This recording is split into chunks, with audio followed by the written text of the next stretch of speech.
Hello everyone, welcome to this video. और मेरा नाम है अमन त्रिवेदी और आप देख रहे हैं जिला प्रशासन झुंझुनू और अन्ना फाउंडेशन की मदद से आप तक लाया जा रहा है प्रोग्राम जिसका नाम है समर इंग्लिश लैंग्वेज फेस्टिवल। प्रस्तुत कर रहा हूं मैं अमन त्रिवेदी और इसमें कोर्स में हम पढ़ते हैं वर्ड पावर में डीजी नाम से किताब। बिफोर वी मूव अहेड हम आपको प्रतिभा पहचान परीक्षा के विषय में आपको बताना चाहते हैं। इस प्रोग्राम के विषय में आपको एक फॉर्म फिलअप करना है। वो फॉर्म आपके जो जिस भी सेंटर पे आप ये वीडियो देख रहे हैं उस सेंटर के जो भी कोऑर्डिनेटर हैं उनसे बात कीजिए और उसमें उसका ये फॉर्म फिलअप कर दीजिए। फॉर्म बिल्कुल निःशुल्क है। इसमें आपको अगर आप फर्स्ट प्राइज जीतते हैं तो 11,000 रुपए, सेकंड प्राइज जीतने पे 5100 रुपए, थर्ड प्राइज जीतने पे 2100, 1100 और 501 इस प्रकार आपको पुरस्कार मिलेगा। वर्ड पावर में डीजी जो किताब हम इसमें पढ़ रहे हैं उसी से क्वेश्चन होंगे। अन्ना फाउंडेशन की प्लेलिस्ट है कि यूट्यूब चैनल पर प्लेलिस्ट अवेलेबल है। ऑब्जेक्टिव टाइप का पेपर रहेगा, 7 दिन में रिजल्ट आ जाएगा। 29 जून को सैटरडे को पेपर होगा और शाम को 3 से 4 बजे तक SS Modi public school Jhunjhunu Rajasthan में पेपर होगा। 2 कैटेगरीज में एग्जाम होगा, कक्षा 8 से 10 एक बार और 11 से 12 एक जगह। तो आप लोग इसमें जरूर से पार्टिसिपेट कर लीजिए। It will be a very useful for you. आप लोगों के लिए बहुत अच्छा मौका है एक प्राइज जीतने का। और क्योंकि आप जितने भी बच्चे देख रहे हैं आप लोगों के लिए ही है और टेस्ट पेपर मैं ही सेट करूंगा, तो मैंने जितना पढ़ाया है मैं ही उतनी ही चीजें आपके पेपर में रहेंगी। ठीक है, चलो शुरू करते हैं। हमने जहां से छोड़ा था उसके आगे की बात करते हैं। अगला जो हमारा रूट वर्ड है PLAC, प्लैक। PLAC, प्लैक, इसका मतलब होता है टू प्लीज, टू अपीज और टू सूद। प्लीज करना मतलब होता है किसी को खुश करना। I am trying to please you, मैं तुम्हें खुश करने की कोशिश कर रहा हूं। प्लीज करने का मतलब होता है I am trying to please you, मतलब मैं तुम्हें खुश करने का प्रयास कर रहा हूं। मैं तुम्हें खुश करने की कोशिश कर रहा हूं, प्लीज करने की कोशिश कर रहा हूं। ठीक है, I am trying to please you, आपको खुश करने का प्रयास कर रहा हूं। अपीज करने का मतलब होता है संतुष्ट करना, अपीज करना। जैसे अपीजमेंट, अपीज करना मतलब होता है शांत करना। सूद करना भी यही होता है, काम करना। सूद somebody, काम करना किसी को। काम करना मतलब शांत करना, काम मतलब शांत। ठीक है, देखिए शब्द है आपका प्लेकेट। प्लेकेट का मतलब होता है मेक समवन लेस एंग्री।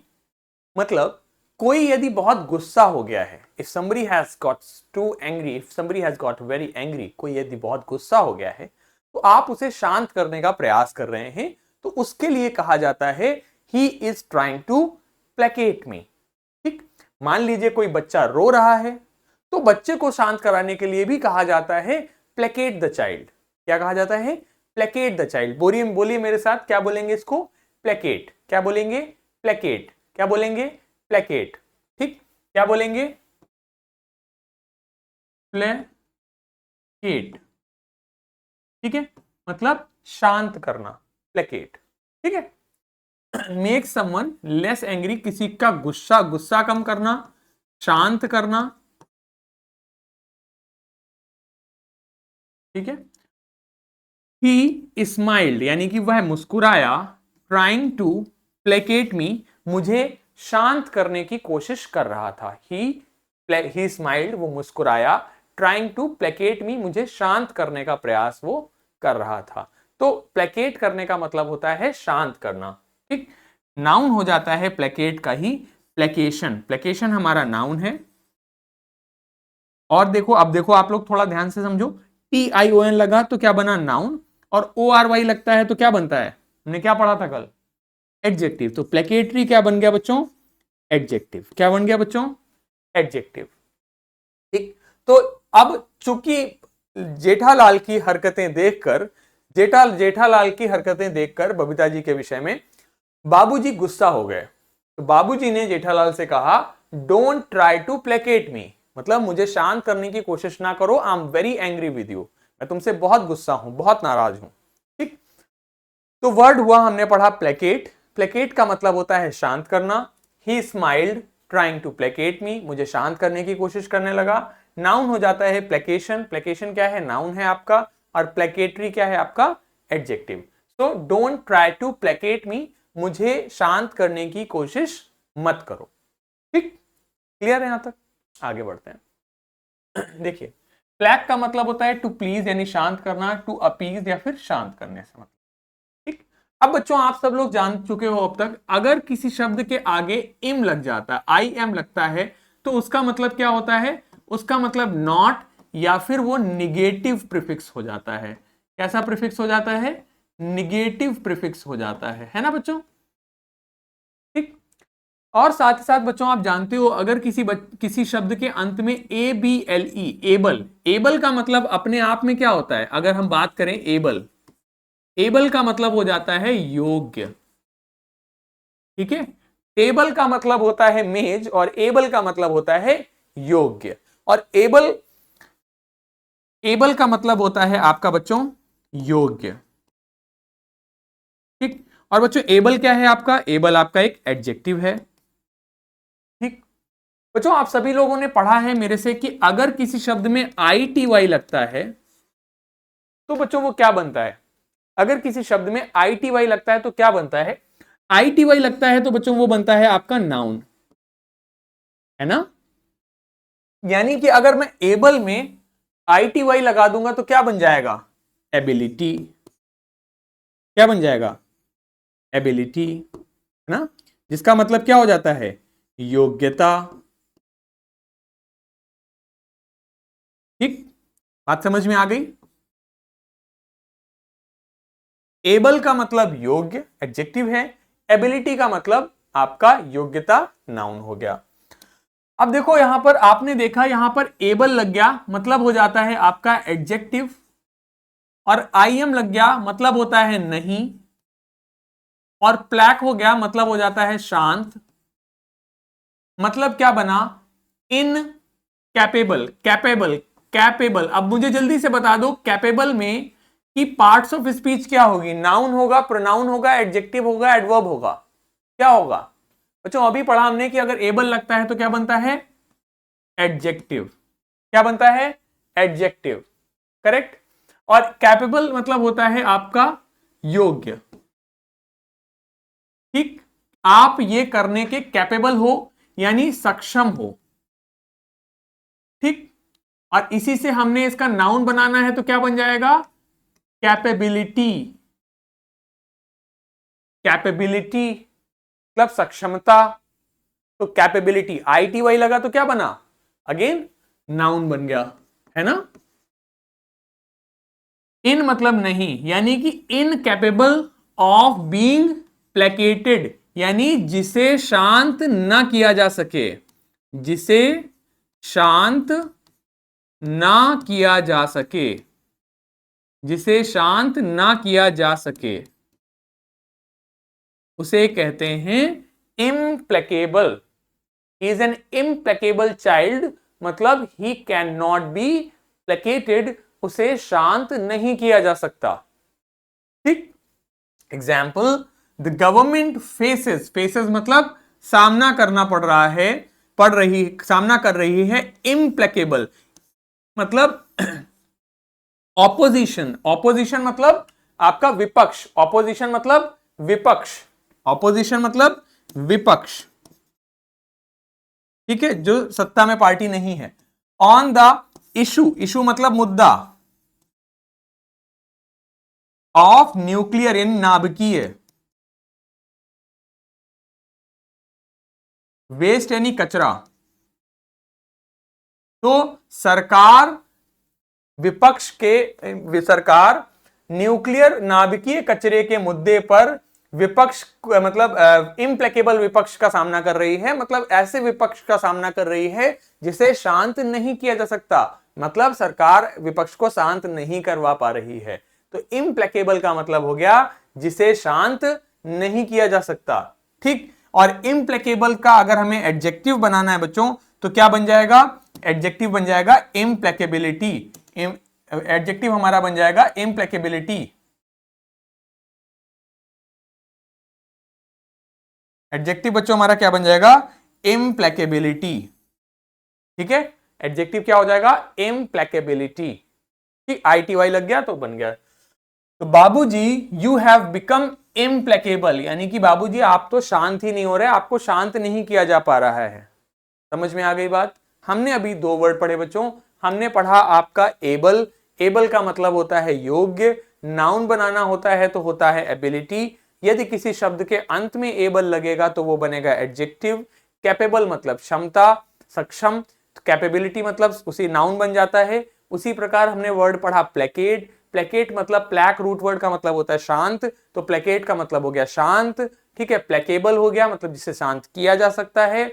उसी से वर्ड बना इम्प्लेकेबल मतलब जिसे शांत नहीं किया जा सकता। ठीक है, आगे बढ़ते हैं। देखो, प्लैक से ही वर्ड बन गया हमारा प्लैसिड, शब्द बना हमारा प्लैसिड। क्या बना? प्लैसिड हमारा क्या है बच्चों? एडजेक्टिव। तो प्लैसिड का मतलब होता है फ्री फ्रॉम इमोशनल और मेंटल एजिटेशन। एजिटेशन का मतलब होता है आपका विरोध, एजिटेशन चल रहा है यानी कि विरोध प्रदर्शन।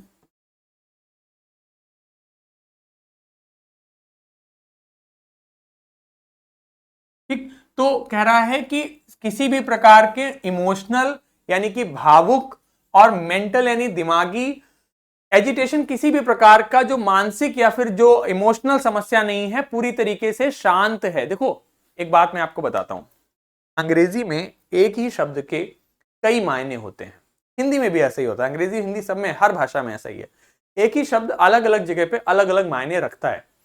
यहां पे जैसे मैंने जब आपको कहा एजिटेशन, तो हो सकता है एजिटेशन का मतलब मैंने आपको बताया विरोध प्रदर्शन। तो वहां एक एजिटेशन का एक मतलब यह भी होता है कि जैसे the farmers are agitating. Agitate करना मतलब क्या होता है? एजिटेट, एजिटेट करना होता है आपका विरोध करना।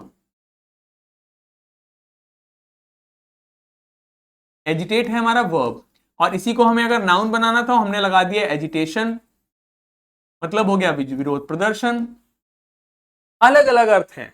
यहां पे इसका अर्थ यह है सरकार का विरोध कर रहे हैं, एजिटेशन कर रहे हैं मतलब विरोध कर रहे हैं, विरोध प्रदर्शन कर रहे हैं, एजिटेट कर रहे हैं। ठीक, लेकिन मेंटल एजिटेशन का मतलब मेंटल विरोध प्रदर्शन नहीं है, लेकिन कहने का मतलब यह है कि दिमाग में आपके विद्रोह चल रहा है, दिमाग में घोड़े दौड़ रहे हैं, बहुत परेशान हो। तो प्लासिड मतलब एकदम शांत, जैसे ये कन्या बैठी है एकदम शांत, बिल्कुल कोई दिक्कत नहीं है, दिमाग में कोई भूचाल नहीं आया हुआ है, कोई समस्या नहीं है, बिल्कुल शांत है। तो that is agitation, sorry that is placid. तो I want to visit a placid lake, यानी कि मैं एक शांत झील में, झील का विचरण करना चाहता हूं। ठीक है, लेक का मतलब हो गया झील। I want to visit a placid lake मतलब शांत झील का विचरण करना चाहता हूं। प्लासिड मतलब हो गया शांत। ठीक, इसी प्रकार वर्ड आता है प्लैसिडिटी। प्लैसिडिटी, प्लैसिडिटी क्या हो गया हमारा बच्चों? नाउन। तो बच्चों समझ चुके हो आप लोग अब तक कि अगर वर्ड में आई टी वाई लगेगा, ठीक है, ए एन सी ई लगेगा, ई एन सी ई लगेगा, एम ई एन टी लगेगा, इसके अलावा टी आई ओ एन लगेगा, ठीक है, तो बच्चों हमारा क्या बनता है? नाउन। ओ आर वाई लगेगा, ठीक, ओ यू एस लगेगा, एबल लगेगा, तो बनता है हमारा एडजेक्टिव। ठीक, क्लियर है यहां तक? ठीक, चलो आगे बढ़ते हैं। अब देखो आगे, अब आगे वर्ड क्या आया? प्लैक मतलब शांत, कॉम का मतलब हमने पढ़ा था आपका टुगेदर। कॉम का मतलब विद या फिर टुगेदर, के साथ, है ना। वर्ड आया कॉम प्लेसेंट, क्या पढ़ेंगे? कम्प्लेसेंट, कम्प्लेसेंट क्या पढ़ेंगे? कॉम्प्लेसेंट। क्या पढ़ेंगे? कॉम्प्लेसेंट। क्या पढ़ेंगे? कॉम्प्लेसेंट। बोलिए मेरे साथ, कॉम्प्लेसेंट। ठीक है, कॉम्प्लेसेंट, कॉम्प्लेसेंट। ठीक, कॉम्प्लेसेंट का मतलब क्या हो जाता है? He is pretty complacent about it. तो मतलब हो गया आपका कॉम्प्लेसेंट है मतलब बहुत संतुष्ट है। ठीक है, बहुत ही ज्यादा संतुष्ट होना। ठीक, हैविंग और showing a lack of interest और कंसर्न, और मतलब हो जाता है इसका संतुष्ट होना। ठीक है, शोइंग सेटिस्फैक्शन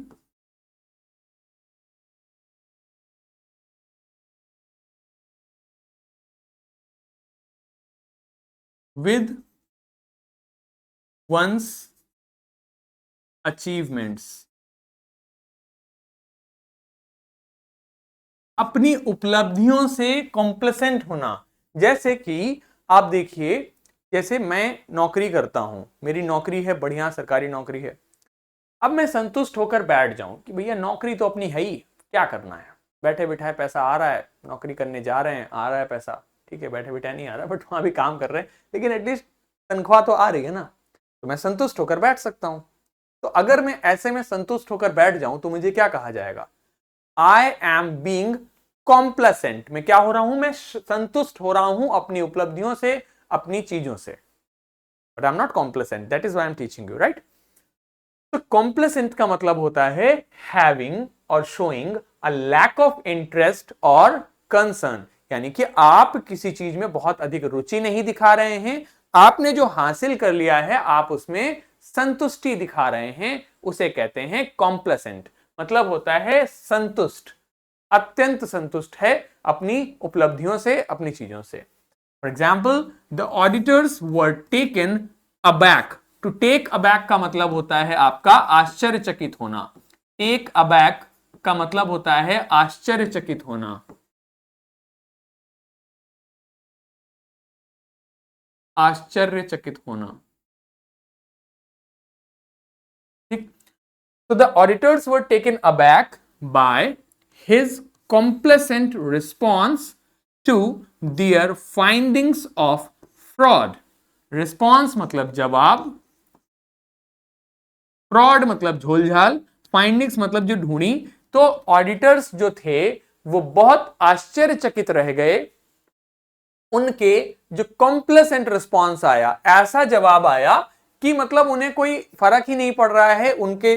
देखो, ऑडिटर का काम होता है जो अकाउंटिंग की जा रही है, पैसे का जो रख रखाव किया जा रहा है उसमें ऑडिटर क्या करता है, देखता है कि क्या दिक्कत हो रही है, कहां क्या हो रहा है। तो ऑडिटर ने उसमें कोई गलती निकाली, लेकिन उनको कोई फर्क ही नहीं पड़ रहा है। So they are, it the response was complacent, यानी बिल्कुल संतुष्ट, बिल्कुल चिल, उन्हें फर्क नहीं पड़ रहा है, तो शांत हैं। कॉम्प्लेसेंट बिल्कुल शांत है, उन्हें फर्क ही नहीं पड़ रहा, संतुष्ट हैं, तो उस सेंस में आता है कॉम्प्लेसेंट। कॉम्प्लेसेंट बच्चों क्या है हमारा? एडजेक्टिव। और देखो अभी हमने पीछे पढ़ा था, अगर ई एन सी लगता है तो क्या बन जाता है? नाउन। तो कॉम्प्लेसेंस भी हमारा नाउन है, और कॉम्प्लेसेंसी क्या हो जाएगा आपका? I will not tolerate this complacency, मतलब हो जाएगा ये भी हमारा नाउन, ठीक है। For example, don't try to be complacent in your career. अपने करियर में, अपने जो आप, ऑलराइट, सो कॉम्प्लेसेंट का मतलब हो जाता है संतुष्ट होना। आपने कुछ अचीव कर लिया है, आपकी नौकरी लग गई है, किसी भी प्रकार से संतुष्ट होने के सेंस में आप यूज करते हैं कॉम्प्लेसेंट। आगे बढ़ते हैं, let's see the next word. Complacency हमने पढ़ लिया, इसके आगे बढ़ेंगे। कंडोन। देखो, दोनों मतलब हो गया देना, और कौन या फिर कौन मतलब विद। तो कंडोन का मतलब हो जाता है आपका स्वीकार करना, करना क्या स्वीकार करना? Behaviour that is considered morally wrong और ऑफेंसिव। देखो ये तो वर्ब है एक तो, और देखो टी आई ओ एन लगेगा तो बच्चों क्या बनेगा? नाउन, है ना, ठीक। तो कंडोन करने का मतलब होता है स्वीकार करना कुछ ऐसा जो कि नैतिक रूप से गलत है या फिर ऑफेंसिव है। स्वीकार करना कुछ ऐसा जो कि नैतिक रूप से गलत है या फिर ऑफेंसिव है, ठीक है, यानी खराब है, ऐसी चीज को स्वीकार करना। किसी के गलत व्यवहार को स्वीकार करना, किसी की गलत चीज को स्वीकार करने के लिए आत्मा आता है, के सेंस में आता है कंडोन, ठीक। कंडोन का एक अर्थ इग्नोर करना भी होता है, मतलब ध्यान ना देना भी होता है। इग्नोर करना मतलब ध्यान ना देना भी होता है, ठीक है। कंडोन का एक अर्थ इग्नोर करना या फिर ध्यान ना देना भी होता है, ठीक। आगे बढ़ते हैं,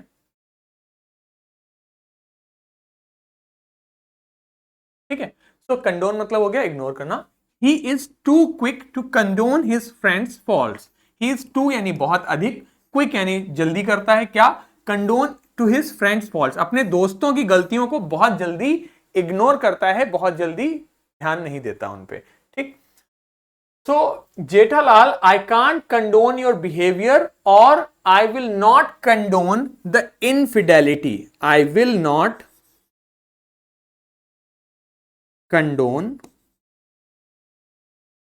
the infidelity. बच्चों, इनफिडल मतलब पढ़ा था हमने, फिडेलिटी पढ़ा था। फिडेलिटी मतलब वफादार होना, और इनफिडल होना मतलब अपने पार्टनर को धोखा देना। तो आई will not condone the infidelity मतलब मैं तुम्हारे जो इनफिडेलिटी है, जो तुम बबीता जी के बारे में सोच रहे हो, जो दया बहन को धोखा देने के बारे में सोच रहे हो, इसे मैं स्वीकार नहीं करूंगा, इसे मैं इग्नोर नहीं करूंगा। So I will not condone. Condone मतलब हो गया किसी के गलत व्यवहार को स्वीकार करना, ठीक। इसी प्रकार दोनों का अर्थ होता है देना। तो इससे हमने पढ़ा है आपका, अगर किसी शब्द में ओ आर लगता है तो बच्चों क्या बनता है, वो बनता है कॉमन नाउन, है ना।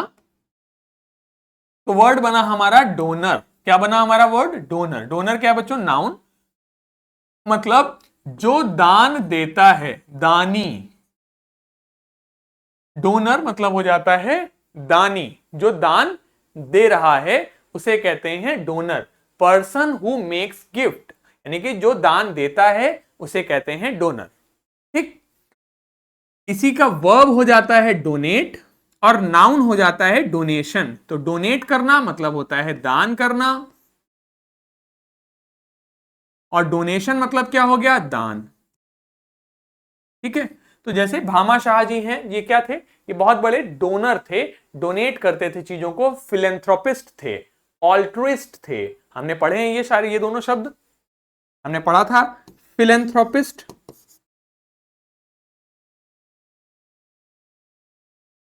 हमने पढ़ा था ऑल्ट्रुइस्ट। ऑल्ट्रिस्ट मतलब दूसरों का भला चाहने वाला, भला करने वाला। फिल मतलब लवर, एंथ्रोप मतलब मैनकाइंड, मतलब ऐसा व्यक्ति जो मनुष्य जाति से प्रेम करता है। सो फिलेंथ्रोपिस्ट कौन हो गया? जो मनुष्य जाति से प्रेम करता है, दान दक्षिणा करता है, दान करता है मनुष्यों के कल्याण के लिए, तो उसे कहते हैं। तो भामा शाह जी जैसे उनके विषय में बात करते हैं। तो डोनर हो गया person who makes a gift, जो दान देता है उसे कहते हैं डोनर। डोनेट करना मतलब दान देना, और डोनेशन मतलब हो जाता है act of giving in common with others for a common purpose, specially to a charity, ठीक है। तो डोनेशन हो गया दान। क्लियर है यहां तक बात? ठीक, चलिए। तो एक बारी हमने अभी जितना पढ़ा फटाफट उसका क्विक रिवीजन करते हैं और फिर हम अगले सेशन की तरफ बढ़ते हैं। प्लेकेट मतलब हो जाता है शांत करना, ठीक। इम्प्लेकेबल, जिसे शांत नहीं किया जा सकता। इसके बाद में आता है प्लेसिड, मतलब होता है शांत। कॉम्प्लासेंट मतलब होता है संतुष्ट, जो अपनी जीवन की उपलब्धियों से संतुष्ट हो जाए। कॉम्प्लासेंट मतलब हो जाता है संतुष्ट। और कंडोन मतलब होता है किसी के गलत व्यवहार को स्वीकार करना, इग्नोर करना, ठीक। डोनर मतलब दानी, डोनेट करना दान करना, डोनेशन दान, ठीक। अब हम बच्चों बात करने वाले हैं सेशन नंबर 24 के बारे में, और ये सेशन हमारी बात करता है how to talk about various speech habits, यानी बोलने की जो आदतें हैं उनके विषय में हम बात करने वाले हैं अपने इस सेशन में। बोलने की आदतों के विषय में हम कौन कौन से शब्द पढ़ेंगे, एक बार उनका प्रोनाउंसिएशन देख लेते हैं। क्या लिखा हुआ है देखो, पढ़ो। TACITURN। अब हमारे लिए पता नहीं सी को सा पढ़ना है, का पढ़ना है, क्या पढ़ना है। देखो क्या लिखा है, टैस ई टर्न। क्या हो गया? टैसिटर्न। क्या हो गया बच्चों?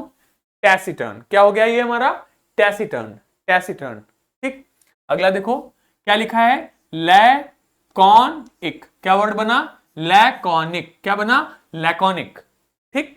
तो शब्द आया हमारा टैसिटर्न, दूसरा आया laconic. Taciturn, laconic, taciturn, laconic, ठीक।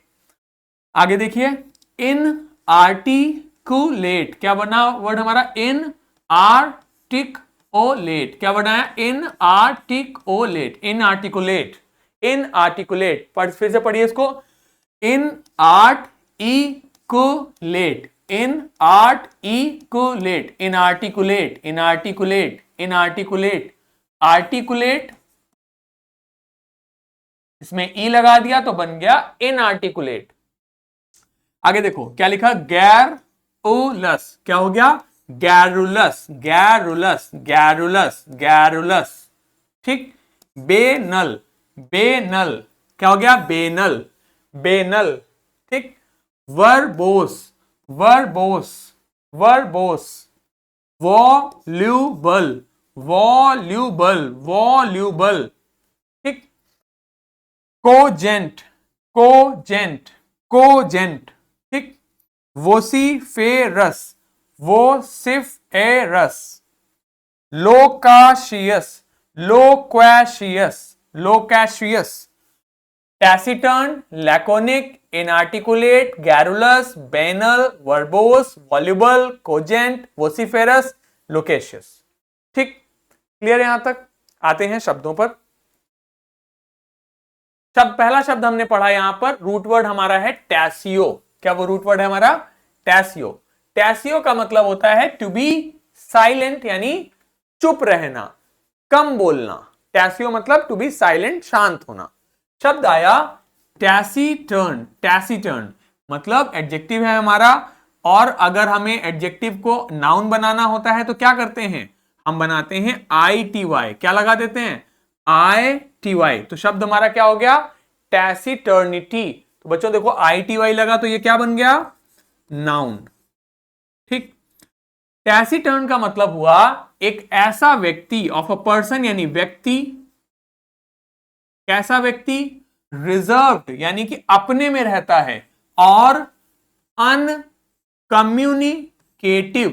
कम्युनिकेट करना, कम्युनिकेट करना। कम्युनिकेट करने का मतलब क्या हुआ? कम्युनिकेट करना इज अ वर्ब, मतलब होता है बातचीत करना।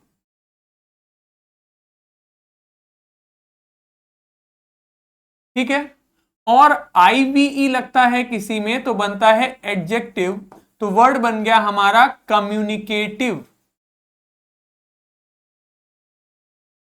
मतलब हो गया he is a very communicative person, मतलब वह एक ऐसा व्यक्ति है जो बहुत बातचीत करता है, लोगों से बात करता है, उसे कहेंगे communicative. He is a very communicative person, मतलब वो लोगों से बातचीत करता है। ठीक।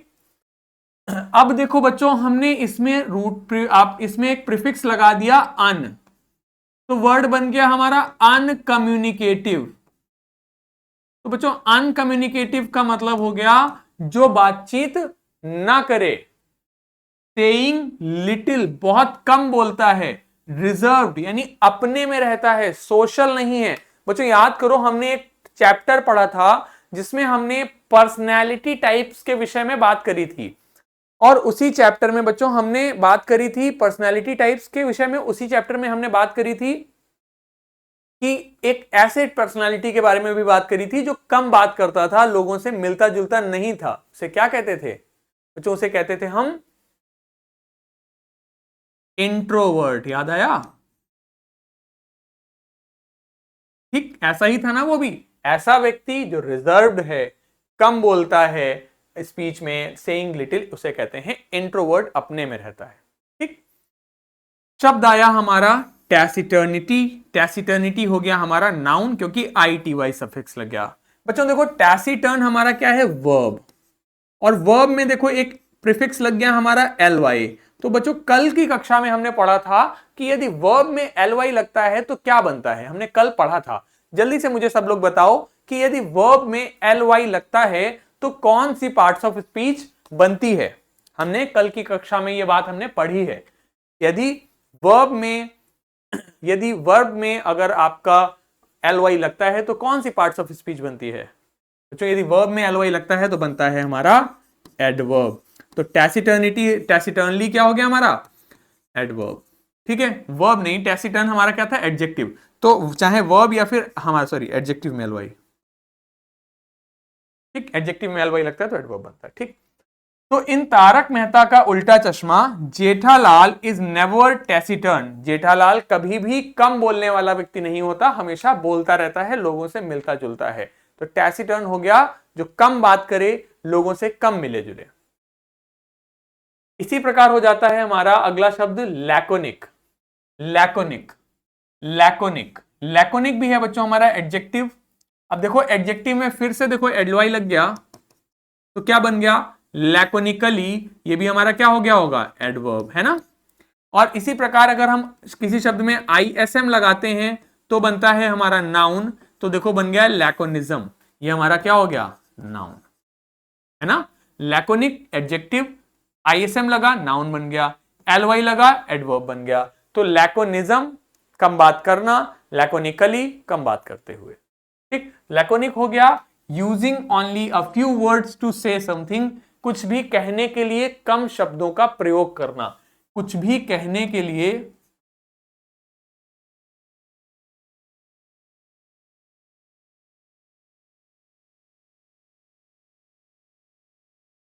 कम शब्दों का प्रयोग करना।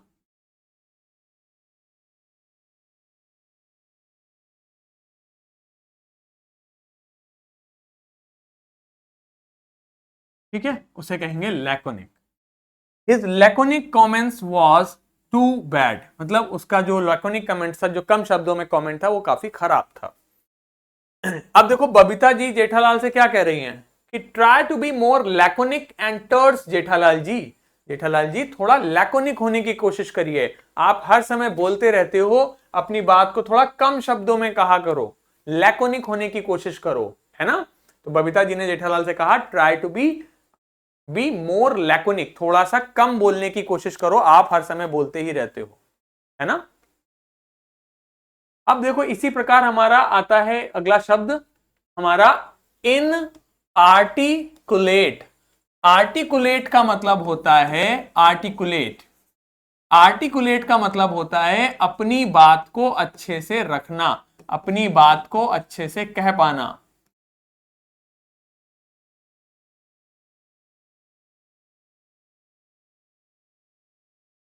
ठीक। और अगर हम इसी को नाउन बनाते हैं तो क्या बन जाएगा, आर्टिकुलेशन। आर्टिकुलेशन हो जाएगा हमारा नाउन। तो आर्टिकुलेट करना मतलब होता है अपनी बात को अच्छे से कहना, ठीक है। आर्टिकुलेट हो जाता है आपका अपनी बात को अच्छे से कहना, ठीक है। ये आपका एडजेक्टिव भी हो जाता है और वर्ब भी हो जाता है, दोनों ही होगा ये, ठीक। अब आ गया इन आर्टिकुलेट। इन मतलब नहीं, मतलब अपनी बात को अच्छे से ना कह पाए, ऐसे लोग जो कि नॉट एबल, योग्य नहीं हो टू एक्सप्रेस, अपनी बात को, अपने आइडियाज को, फीलिंग्स को स्पष्ट रूप से एक्सप्रेस ना कर पाए, उन्हें कहेंगे इनआर्टिकुलेट। ऐसा व्यक्ति जो अपनी बात को अच्छे से एक्सप्रेस ना कर पाए उसे कहेंगे इनआर्टिकुलेट पर्सन, ठीक। एंटोनिम हो जाएंगे इसके आर्टिकुलेट, विलोम शब्द, आर्टिकुलेट मतलब जो अपने बात को अच्छे से कहे, communicative. She was inarticulate with rage, यानी कि गुस्से के साथ में वो अपनी बात को एक्सप्रेस नहीं कर पा रही थी, रेज मतलब गुस्सा, ठीक। तो Jethalal becomes inarticulate in front of Babita ji. तो जेठालाल बबीता जी के सामने अपनी बात को अच्छे से एक्सप्रेस नहीं कर पाता, अपनी बात को अच्छे से नहीं रख पाता, ठीक। बात समझ आ गई। चलो अब एक बारी रिवाइज करते हैं, then we will do the reading thing. तो पहला शब्द हमने पढ़ा प्लेकेट। प्लेकेट का मतलब होता है शांत करना, और इम्प्लेकेबल जिसे शांत ना किया जा सके, प्लेसिड शांत हो जाता है, कॉम्प्लेसेंट संतुष्ट हो जाता है, कंडोन होता है इग्नोर करना, एक्सेप्ट करना, behaviour that is considered morally wrong और ऑफेंसिव, डोनर दान, डोनेट दान देना, डोनेशन दान, ठीक है। इसके अलावा हमने पढ़ा टैसिटर्न कम बातचीत करने वाला व्यक्ति, लैकोनिक कम बातचीत करना, और इनआर्टिकुलेट अपनी बात को अच्छे से एक्सप्रेस ना कर पाना, ठीक है। चलिए अब हम लोग रीडिंग की तरफ बढ़ते हैं, फटाफट हम रीडिंग करेंगे and then we will wind up the session. तो अब देखो आगे क्या हुआ। Back home he rang up doctor Chanda and asked him to come over. घर वापस आए, उन्होंने चंदा जी को फोन किया और उनको घर बुलाया। Then after a shower he got into bed with an ice bag clamped on his head। फिर वो एक शावर लिया, उसके बाद उन्होंने बेड पे लेट गए और सर पे एक आइस बैग बांध लिया, यानी कि बर्फ का बैग बांध लिया। Just then he the servant brought, इसको पढ़ते हैं brought him a letter which someone had left in the letter box. तुरंत एक सर्वेंट आया तो जो एक पत्र लेकर आया जो कि कोई छोड़ गया था पत्र बॉक्स में. अ ग्रीन कलर का एनवलप था उसमें, with his name in red ink on it, और उसमें लाल स्याही से उसका नाम लिखा था. Above the name it said, और नाम के ऊपर कह रहा था अर्जेंट एंड कॉन्फिडेंशियल. मतलब कॉन्फिडेंशियल, कॉन मतलब टुगेदर, फिड मतलब विश्वास, यानी कि कॉन्फिडेंशियल है जिसको सिर्फ विश्वास पात्र व्यक्ति को ही मिलना चाहिए. कॉन्फिडेंशियल मैटर मतलब होता है सीक्रेट, जो चीज सबको ना बताई जा सके. In spite of his condition, उसकी स्थिति के बावजूद, Bipin Babu had a feeling that he ought, इसको पढ़ेंगे ought to go through the letter. Bipin बाबू को एक फीलिंग आई कि उन्हें लेटर पढ़ना चाहिए. He tore open the envelope, उन्होंने एनवलप को फाड़ा, लिफाफे को फाड़ा, and took out the letter, letter को बाहर निकाला. This is what the letter he read, और ये था जो उन्होंने पढ़ा. ये हम लोग कल पढ़ेंगे. ठीक है, तो इस वीडियो के लिए इतना ही. आशा करते हैं जितना हमने पढ़ा है आप सभी को समझ में आया होगा. अपने अपने सेंटर पे आपके जो भी कोऑर्डिनेटर्स हैं उनसे प्रतिभा पहचान परीक्षा के विषय में जरूर पूछिए और फॉर्म को जरूर भरिए और टेस्ट पेपर में जरूर से पार्टिसिपेट करिए. आपका भी नंबर आ सकता है और आप भी इनाम जीत सकते हैं. ठीक है, हम चाहते हैं कि आप सब लोग पार्टिसिपेट करें जिससे कि हमें भी पता लगे कि हम आपकी कितनी मदद करने में सक्षम हुए हैं. अब हम मिलेंगे अगले वीडियो में. तब तक के लिए good bye, take care and have a very great day. Thank you so much, bye bye.